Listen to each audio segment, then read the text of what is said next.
Ha appena 18 anni il responsabile degli spari notturni che si sono verificati per ben 2 giorni a San Martino di Lupari. Il giovane dell'Est Europa è stato denunciato per il reato di accensione ed esplosioni pericolose. Sabato notte in via Cardinale Agostini 2 passanti avevano notato un ragazzo che con il volto coperto da un passamontagna armato di pistola, vistosi scoperto, aveva esploso alcuni colpi in aria e poi era scappato. Ai carabinieri intervenuti i due testimoni hanno fornito un dettaglio fondamentale, descrivendo il vistoso tatuaggio che aveva il giovane armato.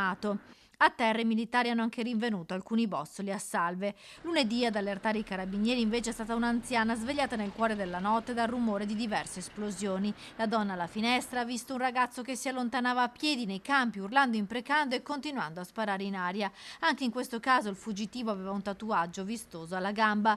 Grazie alle descrizioni fornite dai testimoni e all'analisi dei filmati della videosorveglianza cittadina, i carabinieri sono riusciti a risalire all'identità del sospettato, individuato durante i controlli in via Papa Luciani a San Martino di Lupari. È stato trovato in possesso di una pistola a salve nascosta nella tasca della giacca, completa di caricatore e con 5 proiettili. Nella perquisizione della sua abitazione è stata rinvenuta la valigetta dell'arma e una scatola contenente ulteriori 50 colpi.